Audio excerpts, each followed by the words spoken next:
Once upon a time there lived in a certain village a little country girl, the prettiest creature who was ever seen.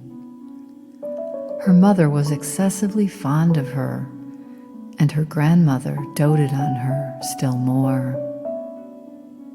This good woman had a little Red Riding Hood made just for her. It suited the girl so extremely well that everybody called her Little Red Riding Hood. One day her mother, having made some cakes, said to her, "Go, my dear, and see how your grandmother is doing, for I hear she has been very ill. Take her a cake and this little pot of butter." Little Red Riding Hood set out immediately to go to her grandmother, who lived in another village. As she was going through the wood, she met with a wolf, who had a very great mind to eat her up, but he dared not, because of some woodcutters working nearby in the forest. The poor child, who did not know that it was dangerous to stay and talk to a wolf, said to him, "I am going to my grandmother and carry her a cake and a little pot of butter from my mother." "Does she live far off?" said the wolf. "Oh, I say," answered Little Red Riding Hood, "it is beyond that mill you see there, at the first house in the village." "Well," said the wolf, "I'll go and see her too.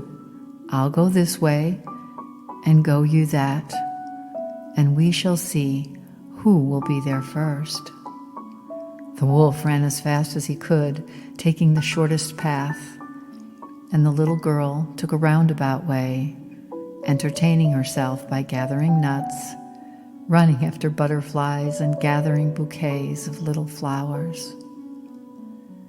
It was not long before the wolf arrived at the old woman's house. He knocked at the door. "Who's there?"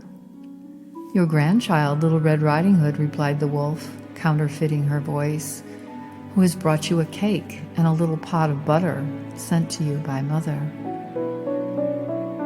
The good grandmother, who was in bed because she was somewhat ill, cried out, "Pull the bobbin and the latch will go up." And the wolf pulled the bobbin and the door opened. When the wolf entered the house, he grabbed grandmother and put her in the closet, tying and gagging her so she couldn't warn her precious daughter of what was happening. He then shut the door and got into the grandmother's bed, expecting Little Red Riding Hood, who came some time afterwards and knocked at the door. "Who's there?" The Little Red Riding Hood, hearing the big voice of the wolf, was at first afraid, but believing her grandmother had a cold and was hoarse, answered, "It's your grandchild, Little Red Riding Hood, who has brought you a cake and a little pot of butter mother sends you." The wolf cried out to her, softening his voice as much as he could, "Pull the bobbin and the latch will go up." Little Red Riding Hood pulled the bobbin and the door opened. The wolf, seeing her come in, said to her, hiding himself under the bedclothes, "Put the cake and the little pot of butter upon the stool, and come, get in bed with me." Little Red Riding Hood took off her clothes and got into bed. She was greatly amazed to see how her grandmother looked in her nightclothes and said to her, "Grandmother, what big arms you have! All the better to hug you with, my dear." "Grandmother, what big legs you have! All the better to run with, my child." "Grandmother, what big ears you have! All the better to hear with, my child." "Grandmother, what big eyes you have! All the better to see with, my child." "Grandmother, what big teeth you have got! All the better to eat you up."